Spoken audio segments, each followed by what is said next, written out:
Alright everyone, welcome back to another episode. Today I'm pre-fishing for a tournament that's coming up, Lake Leon. Tossing around a walking frog. I believe this is a live target. Summertime, so I'm gonna be throwing around some baits that might work this summer. Another one is the big ribbon-tail worms. This is a Strike King Rage Tail. I believe this is a green pumpkin with red flake color. Only brought 5 rods today. Brought a little swim bait. Have yet to catch fish on this, but brought it anyways. Of course, the wacky worm, got to have that at all times. That's the color I like to use a lot. And last but not least, a square bill. Probably bring one extra rod with me. Tournament day. That other rod might be another, top water or moving bait. Right now it's about 6 o'clock. Just got here after work. Decided to get a little bit of fishing in, see what I can find out. Haven't been on this lake in quite some time, so trying to get a pattern going. Really, with tournament fishing, when I prepare, I try to just get 2 rods down to 2 rods, and that way I can kind of figure out. I'm not picking and choosing which one might work. I should know based on 2 rods, this is what I'm gonna be throwing all day. If you're throwing 5 or 6 different lures out, there's probably a good chance you're not having a very good day. So I think the tournament's gonna be pretty tough. I think it's gonna be one of those that I have to catch at least 3 or 4 early morning before noon, and I could probably get 1 or 2 afternoon and before 3. So it's gonna be a grind. Lake water is quite a bit up. Water temps right now are about 85 degrees, and it's supposed to be really windy on Saturday. So we'll see what happens, and I'm gonna try to get something going. I'm hoping they will bite the frog. That is my bait of choice for summertime. I think if there's any bite that you can have, I think the frog is the one that you're gonna want, at least that I want. And second choice, I think it's gonna be Texas rig. I think those are the 2 baits that I'm gonna plan on using. Especially, you can see here, just in this back area, and this is just one of numerous spots. There's tons of floating timber, tons of vegetation in the water. So I think Texas rig into that vegetation, frog over the vegetation. I don't think crankbaits will work well in this area. I mean, the square bill might be okay.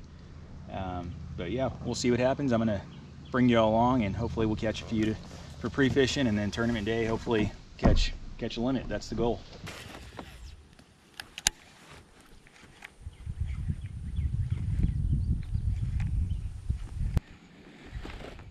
One thing with the frog, you might make 30, 40 casts before you get even a single bite. It's one of those you really gotta work at. I feel like a lot of people give up on topwater, but it really does produce some big fish.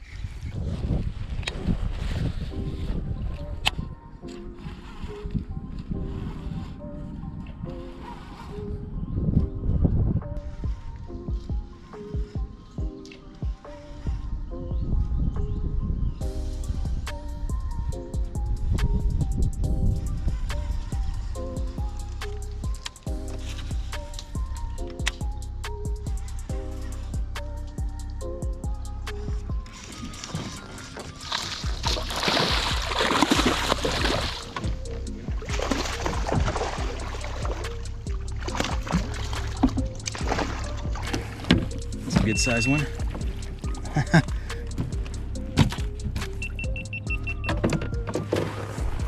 That will work.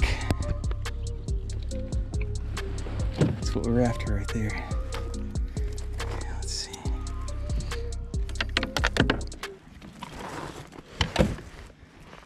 Looks like this guy's been caught before. What the heck?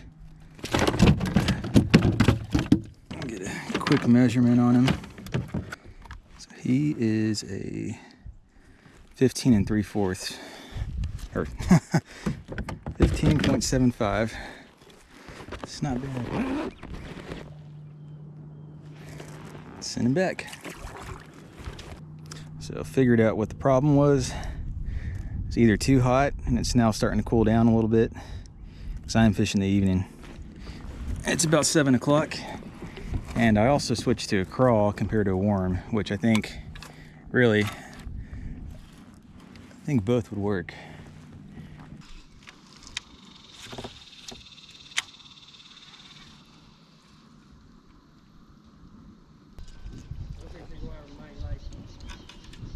Y'all have any luck? Caught one small one, that's about it. Yeah, it's been so hot. It's been brutal. It's just been tough out here since the lake filled up. Yeah. I noticed when I went past the bridge, I had to put all my rods down. Yeah, usually if it's down and stuff, I think you'd probably be better. Right. Good luck. Good luck.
All right, so it's been 3 weeks since the tournament. Didn't catch any fish. It was a tough day. Really, with kayak fishing, you could easily, especially these Roadrunner events, you could lose the tournament by just picking the wrong lake or the wrong ramp. I think for me, it was a mixture of both. I ended up choosing a ramp that had high water, and it just didn't work out for me. I think any day of fishing is a good day, whether or not you catch anything. I think there's always something that you can learn from it. For me, I think if I would have just focused more on fishing deep rather than shallow and covering water, I might have had, some success catching some fish. Really, in practice, I caught that one fish. I thought I could work my way down further down the creek and catch more. That's kind of my style, and that's the way I prefer to fish. But the fish just weren't there. So I think if I were to do that tournament again, I'd probably find a point and fish deep by dragging a slow, either a big crankbait or a long, ribbon tail worm, and just dragging it across the bottom. But yeah, so it's today, July 27th. They just finished the San Angelo Roadrunner. I didn't get a chance to enter that one. I got super busy with work. Just got back from Rockport, Texas, which I'm going to be uploading that fishing video probably here in the next 2 to 3 weeks. We did some fishing for redfish. Had some success with other species, but not the redfish. But it's still think it's going to be a fun video. But yeah, that's going to do it for now. I'm going to keep hopefully doing tournaments next year. I think I'm going to elevate it a little bit more. What I'm going to do is I really do need to get a motor. It's one of those things I've been avoiding. I kind of like the aspect of working out while fishing in the kayak, pedal kayak. You get a little bit of workout in, but for tournaments, you kind of need a motor to help cover water, especially if you make the wrong decision. Going from point A to point B can take 30 minutes to an hour, depending on how far you're making a run. So having that motor is going to help keep me in the running by getting from point A to point B in less time, and I'll be less tired doing that. And I could save all my energy for fishing. So, but yeah, that's gonna do it. Y'all stay tuned for the next video. I'm gonna be uploading the Rockport, Texas video. I think, let's see, next couple trips I have, I got fishing in Brownwood, which is a tournament I'm planning on doing. And then I have a couple of camping trips that I'm planning on doing when it starts to cool down a little bit. So yeah, we'll see what happens.